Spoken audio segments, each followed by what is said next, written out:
నా పేరు షేక్ అబ్దుల్ మునీర్, మక్కా మసీద్ ప్రెసిడెంట్. నేను ఈరోజు ముస్లిం సామాజిక వర్గంలో గుర్తింపు లేవు ప్రధాన పార్టీలని రిక్వెస్ట్ చేస్తున్నాం.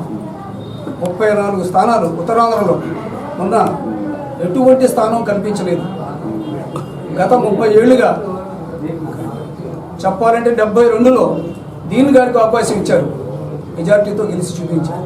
94లో ఎస్ఏ రెహమాన్ గారిని అవకాశం ఇచ్చారు, ప్రజలు గెలిపించి చూపించారు.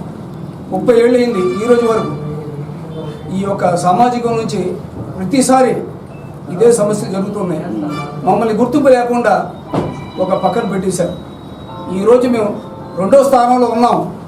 ఇక్కడ మా మెజారిటీ అలా ఉంది. అయినా మమ్మల్ని గుర్తించాలని మా యొక్క సమాజం ఎలా ఉందంటే ఈరోజు మాకు ఒక సరైన నాయకుడు ఉన్న అవకాశం ఇవ్వట్లేదు. మా ఎదుగుదలని ఆపుతున్నారు.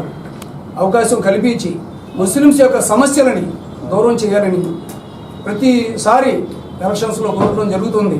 అయినా గుర్తింపు లేదు. 75 సంవత్సరాలు స్వాతంత్రం వచ్చి మాకు 50 సంవత్సరాల కిందట అవకాశం ఇచ్చారు, 30 సంవత్సరాల కిందట అవకాశం ఇచ్చారు. 30 సంవత్సరాల తర్వాత ఈ రోజు వరకు ఇటువంటి అవకాశాలు కల్పించలే. ప్రధాన పార్టీని రిక్వెస్ట్ చేసేది ఒకటే, విశాఖ జిల్లా ఈరోజు చాలా అభివృద్ధి చెందింది. ఇటు మొత్తం ఉత్తరాంధ్రలో ముస్లిమ్స్కి ప్రాధాన్యత ఇస్తే ఇది మొత్తం 34 వర్గాల మీద ఇది ఒక సమస్యగా మారిపోతుంది. ప్రజలు యావత్ ముస్లిమ్స్ అందరూ మమ్మల్ని పలకరించి ప్రతిసారి మీటింగ్లు పెట్టి ప్రతి మసీదుల్లో మేము ఇదే చర్చలు జరుగుతున్నాయి. మాకు అవకాశం ఎందుకు ఇవ్వరండి, మాకు అవకాశం కల్పించాలి. మీరు ప్రధానంగా ఆల్మాస్కి వైస్ ప్రెసిడెంట్ మీరు మాట్లాడాలి. అవకాశం ఎందుకు కల్పించరు, మేము ఇటేయాలి ఓట్లు అనేది వాళ్ళలో ఒక సమస్యగా మారిపోయింది. ఇప్పుడు అందరూ ఒకటే తాటి మీద ఈరోజు మేము కూర్చున్నాము. అన్ని మసీదులకు సంబంధించిన ప్రెసిడెంట్లు, సెక్రటరీలు ఉన్నాం ఇక్కడ. మా యొక్క ప్రజల పిలుపు, మా యొక్క కమ్యూనిటీ 3 లక్షల మంది జనాభా తాలూకా వాయిస్ ఇది. మేము మా ద్వారా మేము మీడియాకి మిత్రులకి మేము ఈరోజు కూర్చొని ఈ ప్రెస్ మీట్లో చెప్పడం జరుగుతుంది. ప్రధానంగా ఏంటంటే ఈ ప్రధాన పార్టీలు ఏ పార్టీ అయితే మాకు అవకాశం ఇస్తుందో ఆ పార్టీకి మేము మనస్ఫూర్తిగా పనిచేసి మా క్యాండిడేట్ని మేము గెలిపిస్తామని మేము ప్రామిస్ చేస్తూ మేమందరూ ఒకే మాట మీద ఉన్నామని, ఏదైనా సమస్య వస్తే మీరు తెలుసుకోండి అంటారు. మేము అంతా తెలుసుకొని రెడీగా ఉన్నాం. ఈరోజు తెలుసుకోవాల్సింది ఏముండదు.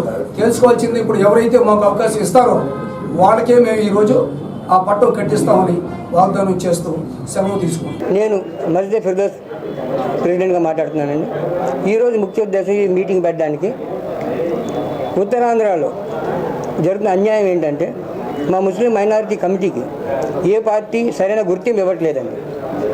మా వాళ్ళు చాలామంది ఇందులో కష్టపడి రాత్రి పగలు వాళ్ళకి శ్రమని వాళ్ళ కష్టాన్ని దారపోస్తున్నా ఏ క్యాండిడేట్ కూడా వాళ్ళు గుర్తింపు లేదండి. ఎప్పుడో 72 ఒకసారి, తర్వాత మళ్ళీ 94 ఒకసారి 2 సీట్లు సౌత్ నియోజకవర్గానికి ఇచ్చారండి. అప్పుడు మా సత్తా, మా బలం మేము చూపించి ఆ 2 క్యాండిడేట్లు గెలిపించుకొని వాళ్ళంటే ఏంటి మా ముస్లిం కమ్యూనిటీ అక్కడ బలం ఉందా లేదా అని నిరూపించామండి. అంతేకాకుండా ఈ పార్టీలు ఏం చేస్తున్నాయంటే ఫస్ట్ మా కమ్యూనిటీ ఇక్కడ చాలా తక్కువగా ఉంది, దీంట్లో మీకు మెజారిటీ ఆఫ్ పీపుల్స్ లేరండి, మీ ఓటింగ్ సరిపోరు అంటున్నారు. ఒక చిన్న లెక్క చెప్తాను సార్ మీకు ఈరోజు. ఎందుకంటే ఈ పార్టీలు చేసిన జిమ్మిక్కులు మీకు తెలియాలండి. ముందు ఈ పార్టీలు ఏం చేస్తాయంటే నియోజకవర్గాల్లోన కార్పొరేట్ ఎలక్షన్లోన నియోజకవర్గం విడగొడతారండి. విడగొట్టినప్పుడు ముస్లిం కమ్యూనిటీ ఎక్కడ ఎక్కువ ఉంటే దాన్ని 2 ముక్కల కింద విడగొడతారండి.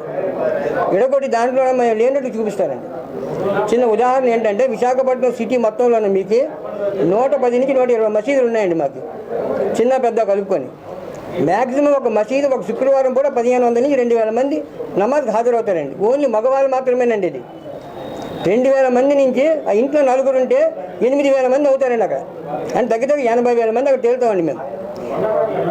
ఒక నియోజకవర్గం రాదండి. అది సరిపోయింది సార్ మీకు. అప్పుడు ఒక నియోజకవర్గం గెలాలంటే 30,000 మంది ఓటుంటే చాలండి. 80,000 మంది మీ ఈ చుట్టుపక్కల మామూలుగా ఉన్నామంటే మొత్తం కలుపుకుంటే ఈ విశాఖపట్నం సిటీలోనే 3,60,000 మంది ఉన్నామండి మేము అండి. కాకినాడకి వెళ్ళొచ్చండి. అలాగ ఉన్న నియోజకవర్గం విడగొడితే విజయవాడ నుంచి ఇచ్చాపురం లోపల కనీసం 5 సీట్లు గెలిచే సత్తా మా ముస్లిం మైనారిటీ కమిటీకి ఉందండి ఇక్కడ.